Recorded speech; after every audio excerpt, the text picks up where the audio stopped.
Héritier Watanabe aye kopé sa deuxième force na ye oyo ngana oloba force wana eza poème. Héritier Watanabe s'identifie de Fally comme un frère, comme un modèle, comme un exemple. Alobi monde entier la bino affiche wana, monde entier va reconnaître que de grands artistes sont des Congolais. Héritier Watanabe est fier de Fally. Que jour wana mokili, les projecteurs sera braqués dans le Stade de France, on a les plus grands artistes congolais sur scène. Et pour lui, c'est une fierté.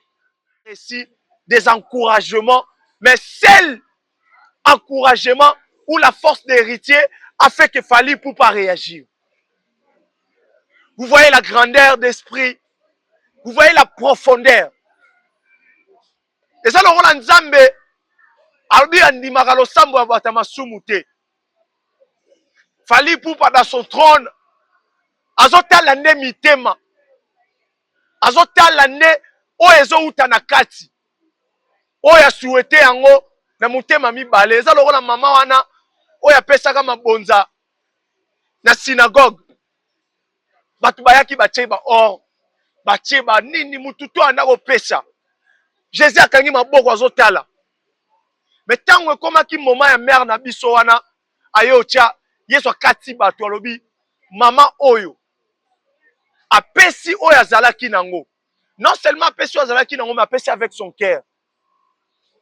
Fally Ipupa reçu combien de félicitations, si combien des encouragements, mais celle d'héritier a fait que Fally Ipupa poster, à réagir même. Yaoyebisaye que héritier Watanabe après makambo oyo, il faut que se fermer dans studio. Cœur sincère. Tout le monde lobby azalaki fier. Tout le monde lobby azalaki joyeux. Yomona que héritier Watanabe azo souhaité oué rançon te. Azo souhaité mutu ba partager na podium mon côté ou album mon côté ou projet mon côté. Azo souhaité juste un frère congolais. Oh, Moussoussou, baye banana kibomwana. Mais il a fait avec une sincérité incroyable. Et ça a fait que ça a touché tout le monde. Tout le monde. Tout le monde a réagi. Tout le monde a vu la sincérité de l'artiste. Et ça a été quelque chose oyo. Et touché Naye Moko Fally. Héritier Watanabe na ba plateforme naye tout. Banda ko poster. Abanda ko poster. Ba affiche. Ezala ya ba production naye. Ezala ya ba événement naye. Ezala ya ba anniversaire ou ba souhait pe ya ba orchestre Moussousou. Il n'a jamais fait de chiffres oyo asali na poste oyo asali la ki Fally. Pour moi faire Egola, il a fallu à garder kaka silence naye. Pourquoi faire abimisa Fally tricheur? Déjà mutu oyo leki na télé. On te pose des questions par rapport, même si bah cité comme moté, mais ma question est orientée par la personne de Fally. Et tu nous donnes l'exemple que Fally Ipupa aza tricheur à cause de ma machine na rumba et tout, yo sali la machine ité, bato ba sali la machine, eza ba tricheur, eza bikubi, eza oyo il fallait zalawana. Et par après, au changer identité, au changer attitude, pour qu'on peut la même personne qui est tricheur, qu'on peut essayer force, et bien mission ridicule. Pour moi, faire était aller plus loin. Dans le débat où ils la musique, il avait touché des sensibilités. Il y a artiste Fally Ipupa. De même que Koffi Olomide. Koffi Olomide, d'abord, par rapport au Stade de France, il a fallu. Koffi prend Aya Nakamura comme un exemple, meilleur exemple à donner. Pour Naye, Aya Nakamura est en 3. Et c'est l'autre côté. Après, Koffi Olomide dans 2 mois à concert et 2 semaines, pardon, Kofi revient pour donner le meilleur à Fally Ipupa. Pour donner la force à l'artiste de Fally. Et cette force, batu bazui yango na ironie. Kofi asala yango na mutema te. Pourquoi? Parce que au début, ya makambo wana langage na bino ezalaki contraire. Langage na bino ezalaki négatif. Et voilà, très chers fidèles internautes, les abonnés de Max Congo News, Mbote na bino esika ezwami bino partout dans le monde entier, car ndenge tolobaka l'homme d'analyse sur analyse aye lisusu parce que Thérèse Rosika mabelezo pela moto basuwe pe sami. Donc voilà, mesdames et messieurs, ici c'est Max Ngunda, esclave du travail, car ndenge zalaka. Nous sommes là aujourd'hui parce que les samedis, les demain déjà, Fally Ipupa Rosala Bongo, na Stade de France, un événement très attendu par la communauté africaine, la communauté internationale et surtout la communauté congolaise au Bazozela. Bamona Fally Ipupa, les 2, les 3 sur scène, il y a Paris, wana, et Rosala Bongo na Stade de France. Les amoureux de la bonne musique, bafani ya Fally Ipupa, bazo somba déjà babillé pour jour wana, Ekoinda Makasi et Tomoni. Réaction, il y a chacun de nous et surtout des musiciens congolais.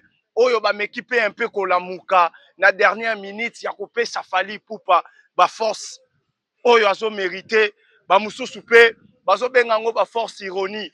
Alors toye ko solola comment Fally Ipupa a réagi na ba force au artiste congolais ba pesier non seulement na ba warrior na ye parce qu'ayebi kalobi les warriors ce sont son famille oyo akokufa na bango. Bango balataka ba pété, balataka ba bouclier pour na kokende bitumba. Mais les restes des musiciens, ba m'équipe comme ma force na bango ya kopesa Fally Ipupa ba force pour na concert oyo ekoleka na les 2 et les 3 mai oyo congolais nyonso azozela. Hier soir tolali tolamuki tomoni Héritier Watanabe Totorina ya Tembe la Pulga Cosa Nostra, Héritier Gucci, Héritier du trône a posté ndeko na ye Fally Ipupa. Avant d'abord qu'on poster Héritier Watanabe a lobé la concert. Héritier Watanabe azalaki parmi batu oyo. Il prenait Fally comme un frère. Il prend Fally comme un exemple. Il prend Fally comme une fierté nationale. Héritier Watanabe a pesaki afinaye par rapport ya batu ndenge babandaki koloba pour na concert wana. Héritier lobi 1 million pour Fally eza mukie. Tozongi na mama ya likambo di 1 million pour Fally eza mukie. Tomonaki réaction ya batu. Réaction ya batu mususu pour na Héritier Madiembela, pour na Héritier azoluka soutien Gouv les Gaulois et Gouv les Warriors, bah surnommant qui Héritier de tous les noms. Alors Héritier Watanabe alakisaki biso sa maturité et puis son intelligence. Au moment où tout le monde azalaki na discours contraire pour na concert ya Fally, mais Héritier ayaki wana pour na olobake lelo déjà osé de faire des dates, des stades de France, c'est quelque chose à féliciter. Tout le monde a ndenge congolais finga ki Héritier. Après un moment donné, tout le monde n'y peut qu'à les autres au babanaki ko finga Héritier, va revenir à la raison pour na ko pesa ba force na bango. Ferregola avandaki na plateau où il a cité les noms des artistes congolais au bako prester na zone européenne atangaki pe kombo ya Fally. Mais batu ya Fally, bafani ya Fally bazwaki yango na ndenge oyo Ferregola souhaitaki bazwa yango te. Force ya Ferregola ezalaki rejeté d'abord epai ya ba Spiritas et puis epai ya bafani ya Fally. Pourquoi force ya Ferregola ezalaki rejeté? Alors que Ferregola asali yango na mutema malamu. Pour moi, Ferregola, il a fallu garder kaka silence na ye. Pourquoi? Ferre abimisa Fally tricher. Déjà mutu oyo leki na télé. On te pose des questions par rapport, même si bah cité comme moté, Mais ma question est orientée par la personne de Fally. Et tu nous donnes l'exemple que Fally Ipupa aza tricheur à cause de ma machine na rumba et tout yo salelaka machine te bato basalelaka ba machine eza ba tricheur eza bikubi eza oyo il fallait zala wana. Et par après au changer identité au changer attitude pour na koya kopesa la même personne qui est tricheur kopesa ye force et bimi sur ridicule. Comment une personne qui est tricheur, comment une personne qui a construit sa carrière na tricherie na biyolo ko ya lokuta yo ko ya kopesa ye lisusu force. Na be mission récente ya fait rigola, c'est pas moi qui a donné ngatem na tinda ye akende kopesa ba mbongo na ba featuring na ye simba te. Ngatem na tinda ye akende kopesa ba mbongo akanga ba photo. Et ça seulement langage ya faire été, et ça langage ya batu pe o ba entoura ka faire. Et ça langage ya batu oyo ba lobela ka faire. Pour moi faire été aller plus loin. Na débat ou ezaka na musique. Il avait touché des sensibilités. Il y a artiste Fally Ipupa. De même que Koffi Olomide. Koffi Olomide, d'abord, par rapport au Stade de France, il a fallu. Koffi prend Aya Nakamura comme un exemple, meilleur exemple à donner. Pour Naye, Aya Nakamura est en 3. Et c'est l'autre côté. Pour Naye, Stade de France, il a fallu. Et Zalaki est l'autre côté. Et par après, Koffi Olomide, dans 2 mois à concert, et 2 semaines, pardon, Koffi revient pour donner le meilleur à Fally Ipupa. Pour donner la force à l'artiste de Fally. Et cette force, tu vas jouer en haut, na ironie. Koffi c'est là on a monté maté. Pourquoi? Parce que au début, il y a makambuana, langage nabino ezalaki contraire. Langage nabino ezalaki négatif. Tout le monde voyait Fally Ipupa au sala yango te. Tout le monde ne pensait pas que Fally Ipupa ko beta deux stades. D'abord, un wana déjà ezalaki lokuta. Nabadir Nabino, vous avez choqué les fanatiques. Nabadir Nabino, vous avez choqué l'artiste de Fally. Nabadir Nabino, vous avez choqué son entourage. Et Boye Naba soué. Boye Naba force. Héritier Watanabe a copé sa deuxième force naye Oyo. Ngana oloba force wana eza poème. Héritier Watanabe s'identifie de Fally comme un frère, comme un modèle, comme un exemple. Alobi, monde entier, monde entier va reconnaître que des grands artistes sont des Congolais. Héritier Watanabe est fier de Fally. Que jour wana mokili, les projecteurs sera braqués dans le Stade de France. On a les plus grands artistes congolais sur scène. Et pour lui, c'est une fierté. Je vous rappelle, avant réaction à Fally, Oyo Fally Ipupa auto salango récente awa. Héritier Watanabe na ba plateforme na ye tout. Banda ko poster. Abanda ko poster. Ba affiche. Ezala ya ba production na ye. Ezala ya ba événement na ye. Ezala ya ba anniversaire ou ba souhait pe ya ba orchestre mususu. Il n'a jamais fait de chiffres.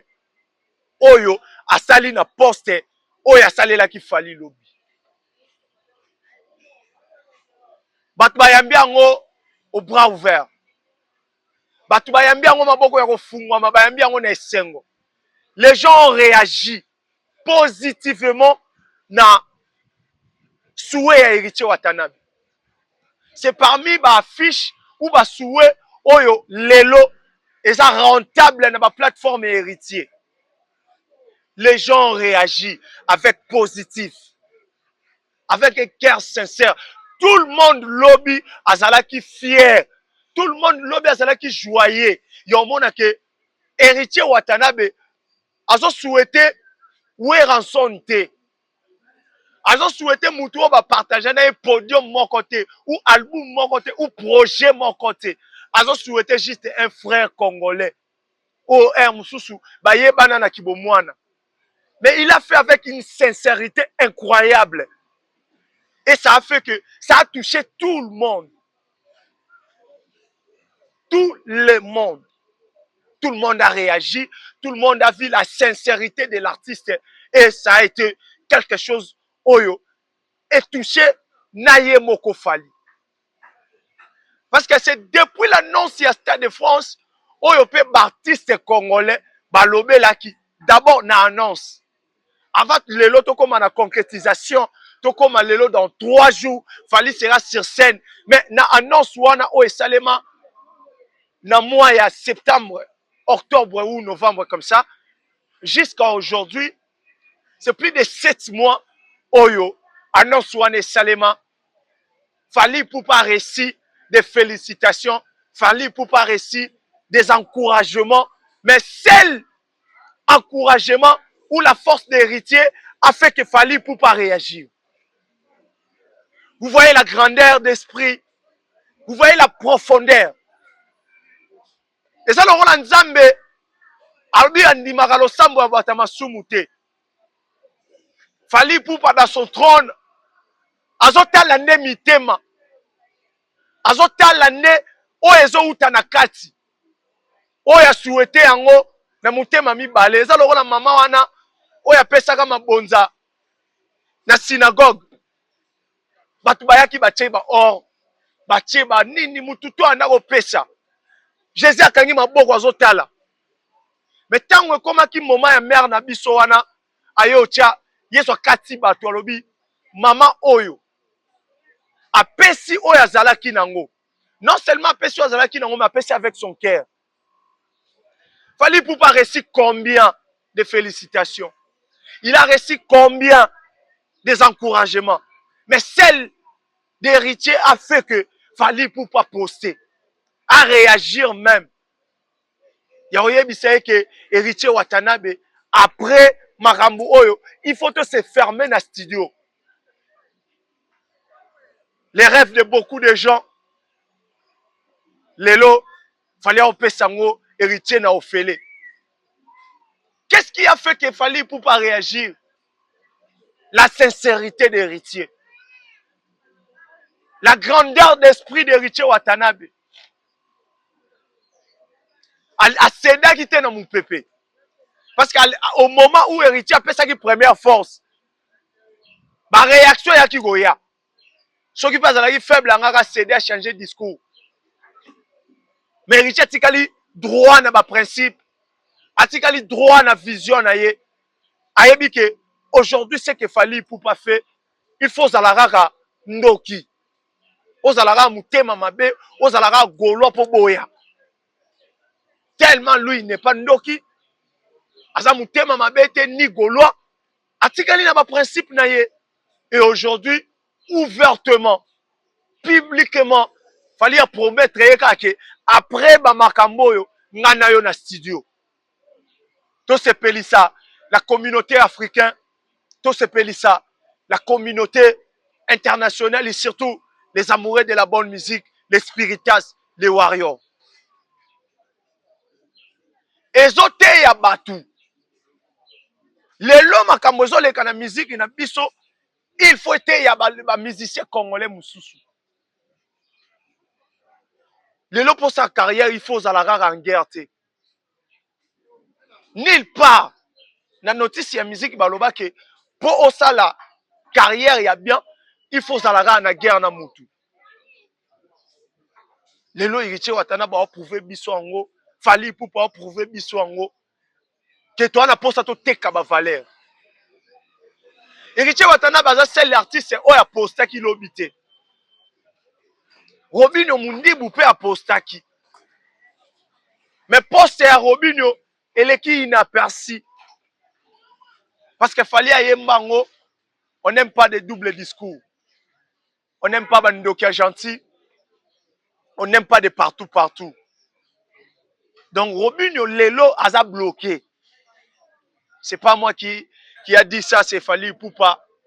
Et ça parmi les testaments, oh, il y a tiqué la sur la musique congolaise. Robinho Mundibu Congolais, il y a mis soué avec négativité. Ben, c'est Robinho Yote. Alors que hier, Robinho Oyo, azalaki pire petit. Oyo, à chaque émission, Fally Ipupa passer, il parlait de Robinho Mundibu. Mais aujourd'hui, Robinho a pesi soué, a pesi ba force.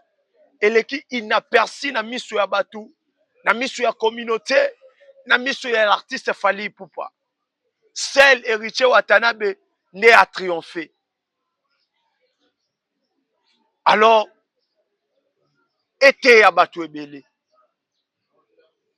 Moi, ça me fait très mal. Très, très mal. Il y a que toutes ces choses, il fallait mon vieux Kofi Olomide à profiter si yango. Kofi azongi mutu na retard. Azongi mutu après avoir blessé beaucoup de gens. Soué à Batou, et Zalaka, comment on a encore une fois Kofi n'a fallu sur un même podium. Bapé Sabiso les meilleurs, oh bah mesana Kopé Sabiso. Mais mitema ezoka. Mitema ezoka. Alors, la famille, oh ezoleka, to eleki, moi je dirais que totika la vraie. Totika la vraie. Featuring lelo, ils ont annoncé par Fally Ipupa. Oh héritier Watanabe, yé atika li kolobela yangote. Mais Fally tellement ému, tellement touché. À mon élo, quand on paie ses héritiers en retour, n'a posté. Oh, y a pesé. Pour la Fally souhait héritier, et l'équipe plus que Nzembo a opé ça. Parce que l'artiste, c'est le rôle de Didibé. C'est la featuring 2 ans. Oh, officiellement, l'artiste a annoncé. Robinho Mundi Boutia à la petite, il a démissionné. Parce que là, featuring. Le lob artiste est belé. Parce que là, featuring. Oh, Fally pas répondre de route dans l'outil. Mais il y a héritier et outil et pas Fally et Moko. Abi, il faut na pesa moi na mai na ngai eloko moko. Parce qu'aujourd'hui, par rapport à la grandeur, héritier na Fally ba osa la poids moroté. Ba obeta na zone moroté, ba obeta na carreau moroté. Héritier Fally reconnaît qu'aujourd'hui, s'il faut tient la main à quelqu'un, il faut na tenir en mon héritier Watanabe. Parce que Nzele a déjà banalisé. Nzele a déjà tracé, nettoyé. Et c'est un mutu moko na simba. Na yebisaye, let's go. Et ce qu'héritier Watanabe a fait déjà dans sa carrière, et ça tellement mounene. Mais ezo senga lisusu, coup de pouce. Il y a un artiste Lelo où ils ont rempli double stade de France. Il y a un artiste où Lelo, son album, ils ont apparaître numéro 1 dans la vente dans la France. Tozo kota mama na likambo yango, likambo album XX. Likambo oyo Congolais pour na ye album wane simbité. Pour na Congolais album wane za raté. Mais les chiffres nous montrent autrement que Maloba Congolais Zoloba. XX c'est parmi les meilleurs albums d'un artiste francophone en termes de chiffres. Ce qui fait la grandeur d'un album, c'est sa chiffre, et sa consommation. Toko Lobate album est simbité tant que c'est la meilleure vente. On est photos à Bandoki. Toko Lobelango est simbité par rapport à ni. Lorsqu'on parle de vente, Toyoka écoute. C'est ça l'album. Bimise libiso to zui yango, to sombi, to télécharger, to zoyoka. Nzembo ya Fally na Wizkid. Na histoire numérique à YouTube. Et la meilleure chanson, on a espace il y a 3 jours, et qu'on sait il y a 3 millions. Au-delà. Aucun artiste francophone à Salam. sans compter le audit nango na ba plateforme d'écoute. Album XX version urbaine ezokende tellement bien et à l'heure actuelle Fally Ipupa est numéro 1 na ba plateforme na Paris, ce qui nous confirme Snap Yemoro par rapport à ba classement à vente. Alors Congolais bima na mutema mabe, Congolais bima na haine, to betela ba o sala bien maboko et au changer biso nelo côté. Et au changer Congolais nelo côté. Et ko la faire place à Zate, et ko la Kofi place à Zate, et ko l'héritier place à Zate, ni Fally place à Zali, mais au sala unité nationale. Yango ne ko pousser encore culture na biso kende liboso. Yango ne ko pousser musique na biso et kende liboso. Alors félicitations à Fally, jour J-3, la famille achetons les billets et Tikali. Et puis félicitations à Héritier Watanabe pour son grandeur d'esprit, pour sa sincérité. Oyo, c'est pas donné à tout le monde. Là, ça s'appelle l'honnêteté intellectuelle. Une personne intelligente ayoka sonité oloba sokeza aloba a. Une personne intelligente a reconnaître ta défaite pour l'obia ça la mieux. Et ce qui nous prouve aujourd'hui Héritier Watanabe, son intelligence, sagesse naïe et puis son grandeur d'esprit. Merci à vous bandeko bolandaki Max Ngunda na analyse sur analyse. Toya rosololeze ebele makasi. Continuez à s'abonner à la chaîne Nabiso Max Congo News. Topé sa force. Biso injire et la raté. Nulle part au monde on a vendu na ofinga maman, na ofinga papa, na ofinga artiste. Mais tu me verras toujours critiquer ba sala mabe et encourager ba sala bien. C'était la Max Ngunda. Ndereka Rizalara. Na pesi mote na batu tout o balingaka Max Ngunda boza tellement ebele. Yo lingi to solo la produit na yo, to solo la marque na yo, to solo la eloko nyonso kolinga o mettre en lumière. Numéro na biso ezawana, contacter biso to solo la yango kaka ndenge ezalaka. Merci na bino botika la malamu tokutani na analyse ekoya d'ici là.